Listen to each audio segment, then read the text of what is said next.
Hey everybody, welcome back. Today I'm going to discuss a very important lesson with you. Now I'm not going to demonstrate painting today. Today I want to just talk to you about how to select a scene. Now I'm keeping this really simple. In this video I just pan this pretty little pond with gorgeous fall colors, and from that scene I take three scenes from it and I do three separate sketches just showing you how I take from a scene and make a thumbnail sketch. So I'm talking about composition and the importance of a thumbnail sketch in these three examples.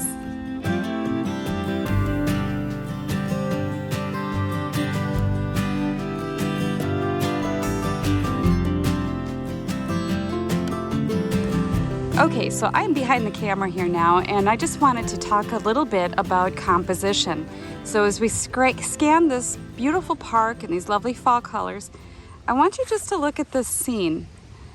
Now, as we talk about composition, I'm going to choose a couple of scenes in here to demonstrate what I would do to compose a painting. But as you look here, my question for you is, what would you paint? What would pop out to you as a good painting? So some things I'm going to talk about are things that you could look for when composing your scene. So as I scan this way, if there's something that pops out to you, feel free to pause or back up as needed this little video clip.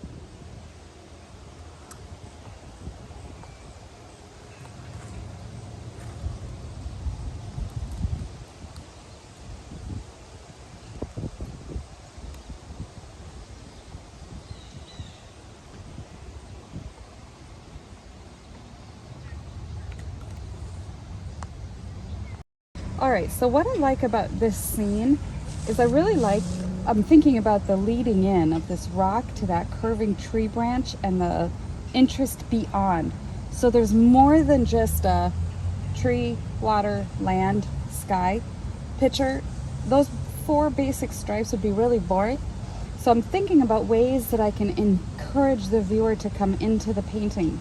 Now, as I chose this scene, it's not necessarily about color, but it's about leading the eye in through a means of selection. So what that means as I work out a sketch is I'm going to play with those objects that lead the eye in. So let's say I work with a rectangle for my canvas, and we're going to do it in a horizontal. That's just a basic ratio of an 8x10 or 9x12. And I'm thinking about the tree branch leading the eye in and where I'm going to go from there. So if I have this bank coming in here and the water behind, this beautiful white shimmer,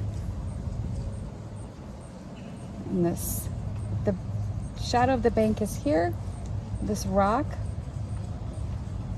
put here, leading the eye up this way and around to this lovely willow branch, coming up out of the canvas this way, and then back here is where the viewer will be drawn to, way back in the distance. Now, do you see what I've done to entice a nice composition out of this scene?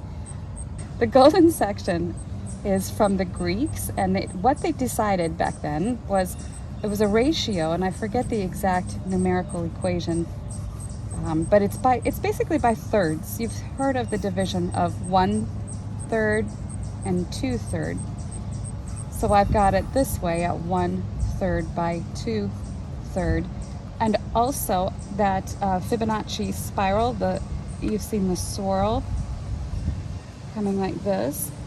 That was mathematically designed to exemplify perfect beauty. And we have that in here with this coming around, and you see it's at the peak is at the 1/3. The crest of it is about the 1/3, coming down to the bank where there's a visual interest here.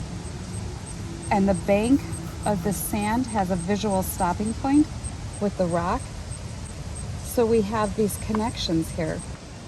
Now I don't worry about all these other tree branches because the line that the viewer will take into this painting is going to be as such. This white of the shimmer on the water coming around this way will help direct the eye back this way. Our eye is drawn to the area of the greatest contrast, so wherever there's a bright white, we're going to look there. So that works to our advantage. Coming up this way with the water and the dark of the shoreline back there helps to frame in this beautiful water right up front. And if I were to take this back to the studio and play with what I see under that glassy surface of the water, that would be even more fun. With the leaves just under the surface, that's beautiful. And we'll darken this kind of down in here, the shadows in the water.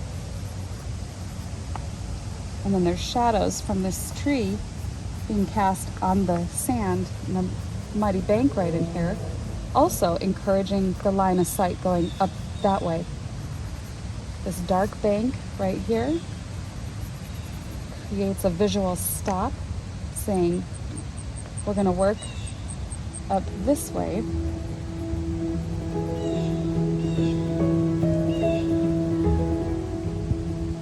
And then there's shadows from these trees.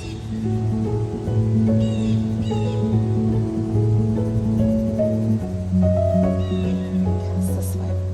Now, if I can erase this highlight on the water a little bit more so we can see that better, that kind of helps with the composition there. Now, these trees in the background, I don't want them to compete with the trees right in front. So we're going to darken them, but not as dark as the trees in front. So this becomes a wall of slightly darker down here. And then it gradually fades to being lighter and lighter, golden yellow toward the top.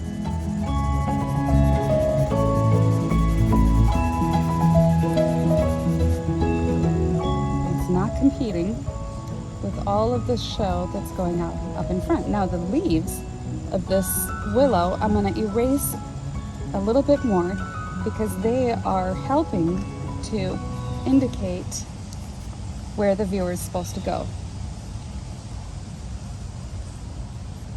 So I could work out all of these delicate little intricate branches and so forth because that's going to frame all of this.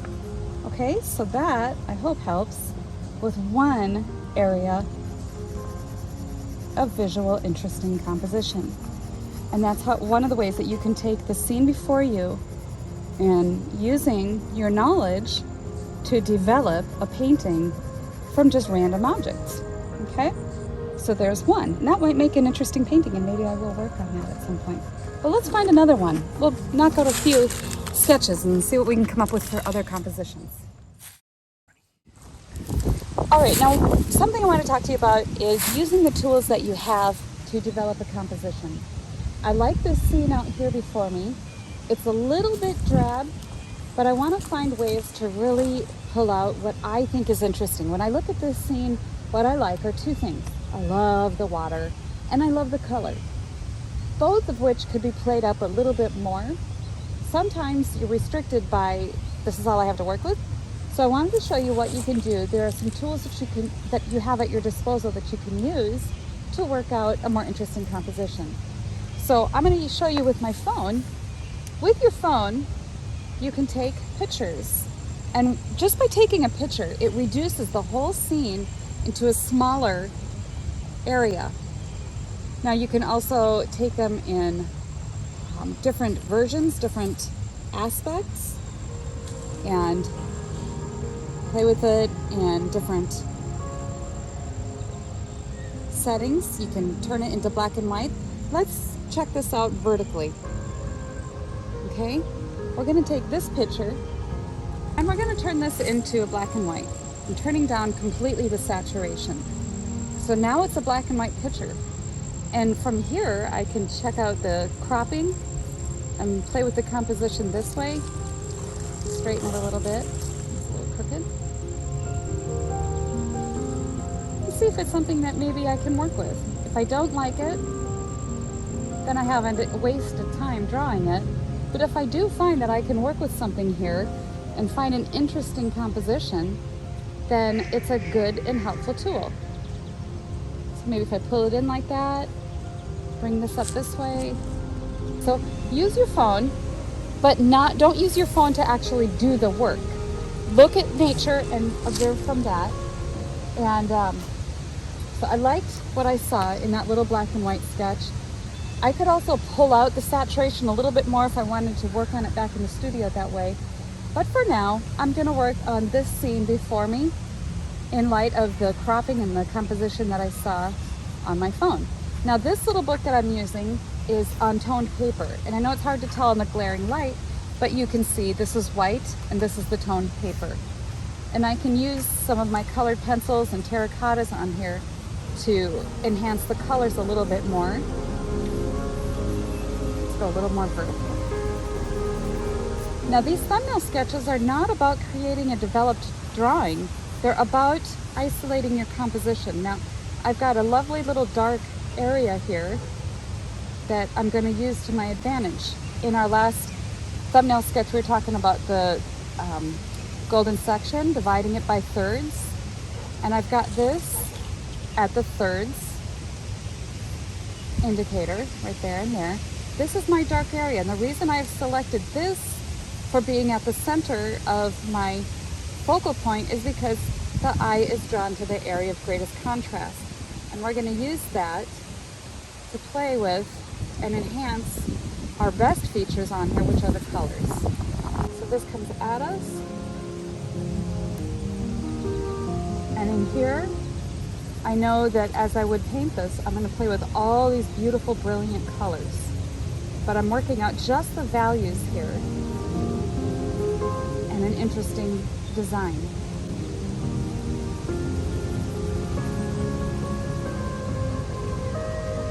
We've got the grasses in here, and distant trees.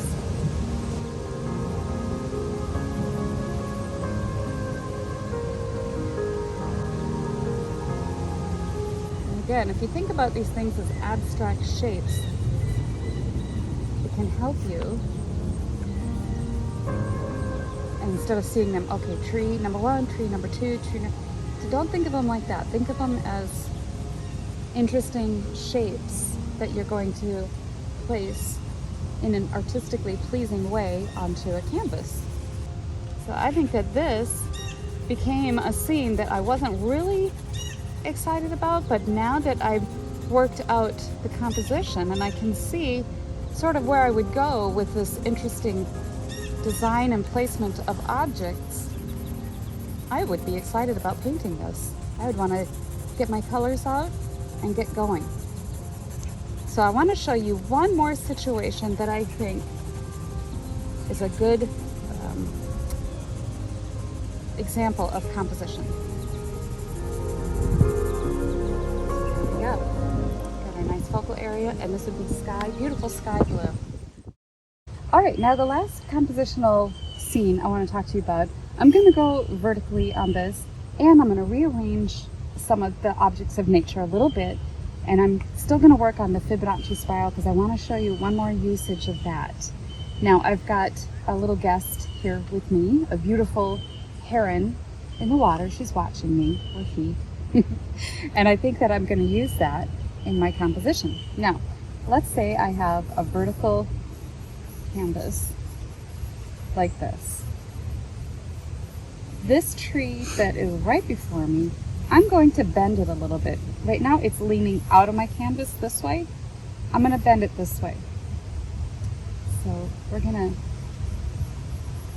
just a little like that. So this is what's going to help us bring together the shadow coming across this way to the bank. The bank comes around like this. The tree trunk is here. The shadow And then across the water is this other distant bank. And here, we've got that water tucking back around that way. But now, instead of this just stopping here, the shadow stopping here, I'm going to use the reflections of these trees across the water to help guide the viewer back into the painting this way. And then right here, like that, our little heron is going to be. With this beautiful reflection in the water like that. Now, do you see what I've done here? I've got this Fibonacci spiral. We come in this way, come up this way, and the leaves, the orange beautiful leaves, are going to point the viewer back down to our heron. Right there. So we've got that spiral action. Okay, so now these trees up here, you can make them inconsequential when they are outside of the spiral by muting the contrast. Not the colors, you can still make them attractive, beautiful colors, but they're not going to draw the eye as much as the objects in the center where the spiral is going to be the star of the show. So this is just a nice middle tone value, and I'm back to my white paper. Let's give this a nice tone over this whole passage and into the water.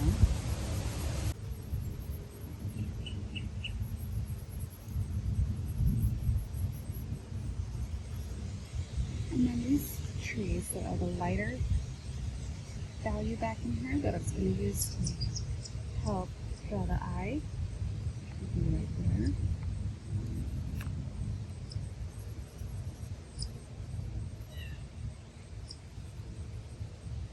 Now, if you've got a willing model standing pretty still, you might want to take the opportunity to just sketch it. That's right.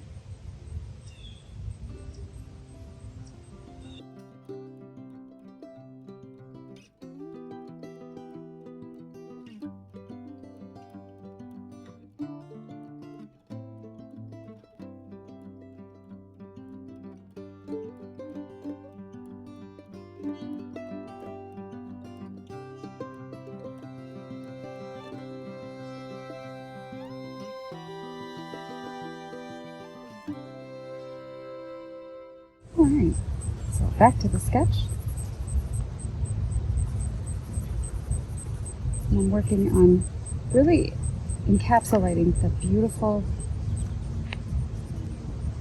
design I've got here.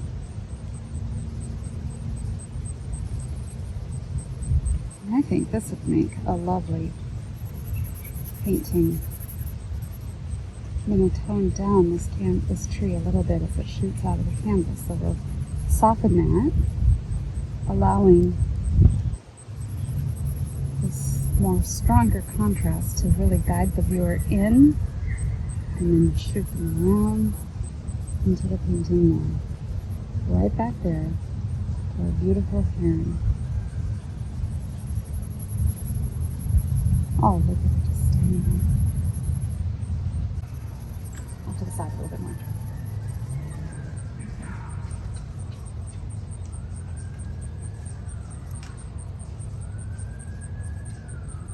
Would work for a thumbnail sketch, but you don't need to take a lot of time on it.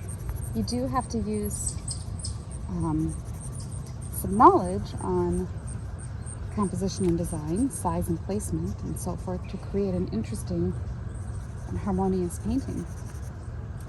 But what you do then is when you get the sketch to the place where you like it, you bring it with you and you set it by your easel. You don't just tuck it in your backpack and forget about it. It is your guide now, it's your blueprint. So you look at this when you're laying in your painting, and then when you get your painting all laid in, using this to help you with your size and placement, then you're ready to go. And this is not something that is just for beginners. This is something for everyone at every stage in their journey.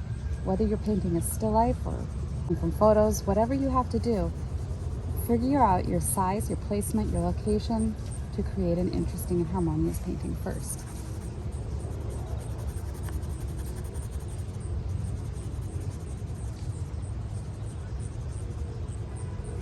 All right, and we are all set. All right, everybody, I'm gonna wrap this up. And now, if you were in one of my workshops, I would be walking around to each one of you saying, show me your thumbnail sketch. It's very important. Take the time, do a sketch. It doesn't have to take more than a few minutes, but you can even do several sketches of a scene. This is your powerhouse for efficiency. If you want to get faster at plein air painting and you know you're not going to have much time to paint, you've got to do a thumbnail sketch. So I might be asking you in your mind, let me see your thumbnail sketch. All right, everybody, I hope this helps, and I'll see you in the next video.